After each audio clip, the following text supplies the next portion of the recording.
English grammar. New chapter, clauses. Last time we discussed what is meant by clause. How many type of clause? Main clause, subordinate clause. Okay. Today we are going to discuss the type of subordinate clause. Subordinate clause चे type असणार आहेत. मग त्यामध्ये कसले type असतात? कुठले कुठले type आहेत? सबऑर्डिनेट क्लॉज चे टाइप आहे. First noun clause. देन अजून त्याच्या पुढे ऍडजेक्टिव्ह क्लॉज आपल्याला पाहायचे. पण फर्स्ट आज आपण पाहणार आहोत की नाउन क्लॉज कशाला म्हणायचं. हा एक सब टाइप आहे म्हणायला हरकत नाही. कोणाचा टाइप आहे मग हा सबऑर्डिनेट क्लॉजचा टाइप आहे. फर्स्ट घेऊया आपण नाउन क्लॉज.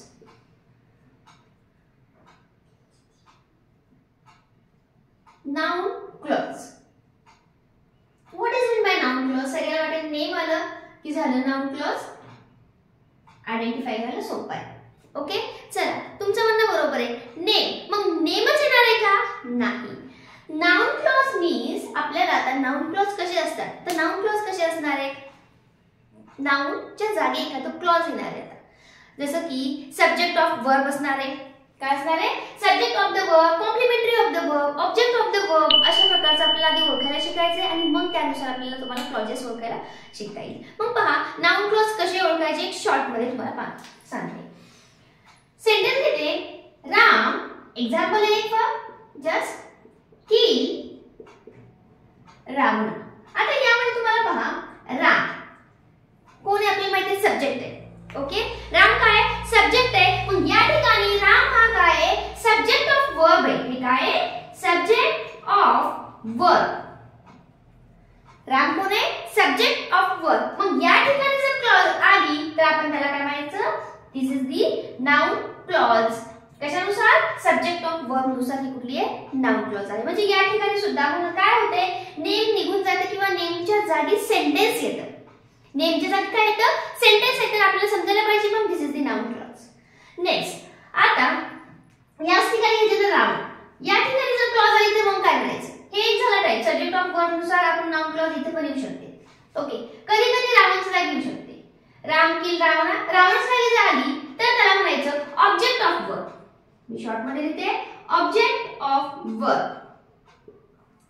त्याला काय म्हणायचं? ऑब्जेक्ट ऑफ वर्ब च्या प्लेस वर एखादा सेंटेन्स येतं मग त्याला आपण कुठला काय म्हणणार आहे? Noun clause. ती पण नाउन क्लॉजच असणार आहे. हे फक्त तुम्हाला आयडेंटिफाय करायचंय. कसं की त्या ऑब्जेक्टच्या जागी एखादा सेंटेन्स येतं मग त्याला म्हणायचं आपण नाउन क्लॉज. किंवा सब्जेक्ट ऑफ वर्बच्या जागी एक सेंटेन्स येतं मग आपण त्याला सुद्धा काय म्हणणार आहोत? Noun clause. मग अजून काही असतं complementary of verb.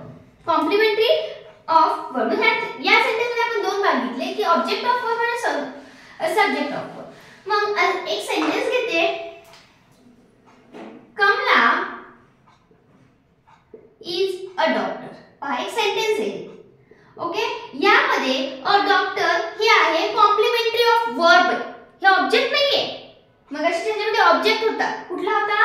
Ram kills दी रावण. म्हणजे रावण तिथे कर्म होतं म्हणून त्याला ऑब्जेक्ट काय म्हणले? मी काय म्हणले?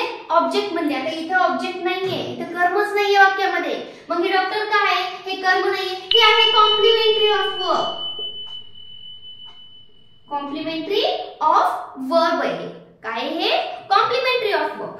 मग नेक्स्ट आता हे झालं आपलं. या ठिकाणी सुद्धा काय येऊ शकतं? सेंटेन्स येऊ शकतं. त्यानुसार आपण नाउन क्लॉज आहे असं आयडेंटिफाय करू शकतो.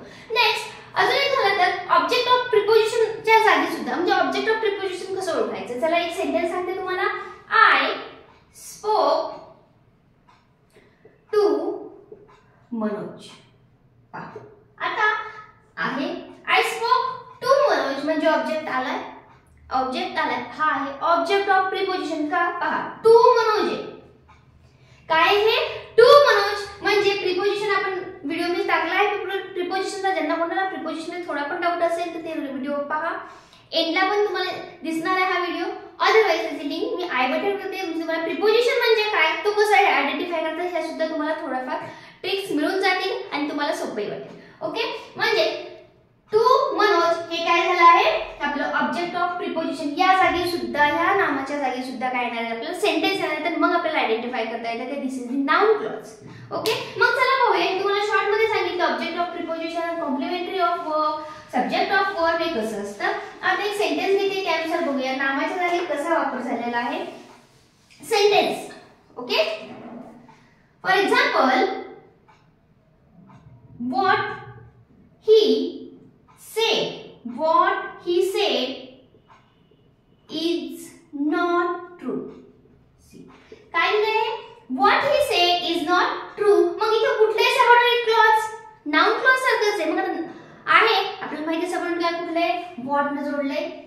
सबऑर्डिनेट. ओके, सबऑर्डिनेट आहे. मग हा कुठला आहे? ऍडजेक्टिव्ह क्लॉज आहे, नाउन क्लॉज आहे, कुठला क्लॉज आहे ते ओळखण्यासाठी आपल्याला काय करायचं? पाहायचं.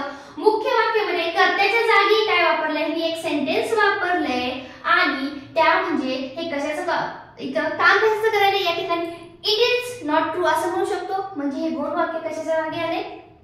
It.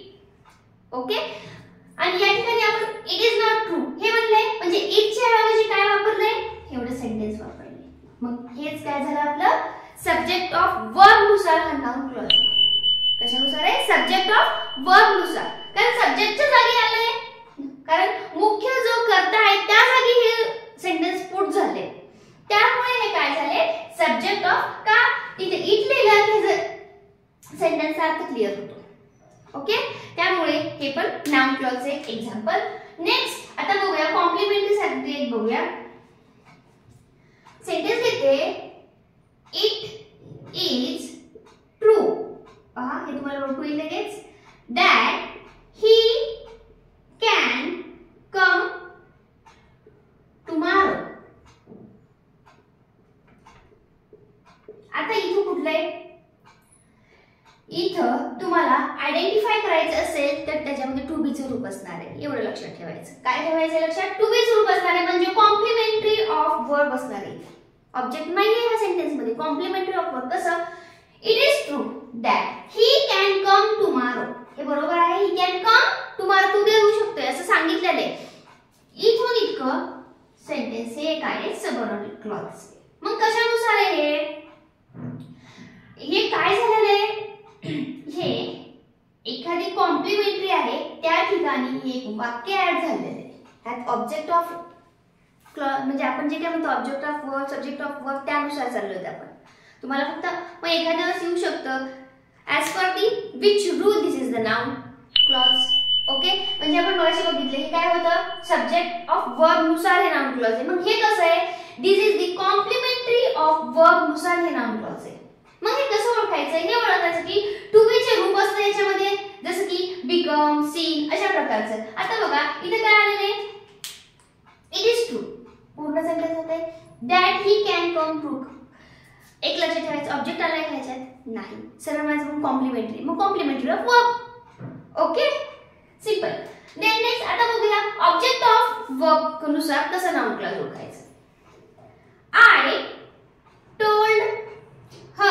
I told her that my boss is very honest म्हणा, बेस्ट म्हणा, काइंड म्हणा, चालते.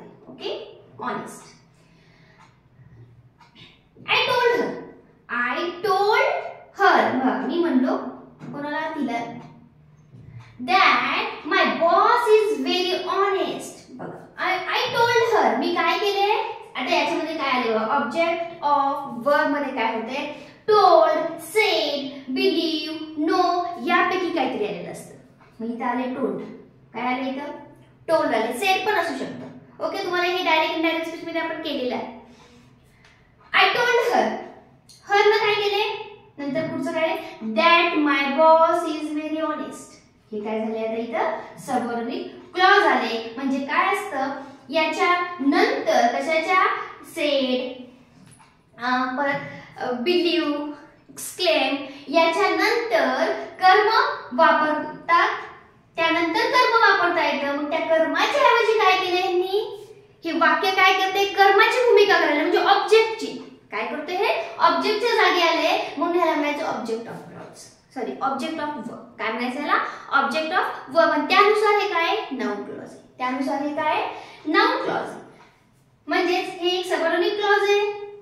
आपण सबऑर्डिनेट विचारलं कुठला क्लॉज आहे? तर सबऑर्डिनेट आहे. परत ते पण नाही आलं ऑप्शन त्याच्यामध्ये असं नाउन क्लॉज आहे का? ओके, नाउन क्लॉज पण आहे. परत as per the which rule? As per the object of verb. Object of the verb. Object of the verb नुसार हे noun clause आहे आणि noun clause आहे subordinate clause आहे. Okay, in this way we identify the noun clause. Now last one, object of preposition. मग काय? ह्याच्यामध्येच ते तुम्हाला कळेल, आम्हाला समजून जाते प्रिपोजिशन आले म्हणजे यस तुम्ही बरोबर आहे बिकॉज ऑफ ज्या सेंटेन्स मध्ये प्रिपोजिशन आलेलं असतं त्याला काय म्हणायचं आपण की ऑब्जेक्ट ऑफ प्रिपोजिशन. मग कसं ओळखायचं? For example I ask to whom. पहा आलं preposition. I ask to whom, to आले whom he had given the money. Okay, इथपर्यंत काय आहे? Object of preposition. म्हणजे पहा ऑब्जेक्ट ऑफ वर्ब माहित झालं तुम्हाला, मग ऑब्जेक्ट ऑफ प्रिपोजिशन कसं? हे पण ऑब्जेक्ट आहे ते पण ऑब्जेक्ट आहे. लक्षात घ्या यामध्ये प्रिपोजिशन आहे आणि ऑब्जेक्ट ऑफ वर्ब मध्ये प्रिपोजिशन नाहीये. मगाशीच्या सेंटेन्स मध्ये माय बॉस वॉज सो ऑनेस्ट दिलं होतं, that my boss was so honest असं म्हणलेलं दिलं होतं, त्यामध्ये प्रिपोजिशन नाहीये. दॅट हे प्रिपोजिशन आहे का? नाही, इथं प्रिपोजिशन आले म्हणून this is the object of preposition नुसार हे काय नाउन क्लॉज आहे. या पद्धतीने आज आपण नाउन क्लॉज घेतलेला आहे आणि नेक्स्ट टाइप आहे आपण ते पण डिस्कस करणार नाही. यामुळे तुम्हाला क्लॉजेसचे जे काही कन्फ्युजन ते दूर होईल आणि ॲक्युरेसी पण आपली वाढत जाईल. ओके, आपण नाउन क्लॉज कसं वाटलं ते व्हिडिओमध्ये नक्की सांगा. काही प्रॉब्लेम असेल तर आपण डिस्कस करूया, आन्सर काढूया, सॉल्व्ह करूया आणि व्हिडिओला लाईक करायचं लाईक करून घ्या आणि शेअर आणि सबस्क्राईब करायला मात्र विसरू नका. Okay, thank you.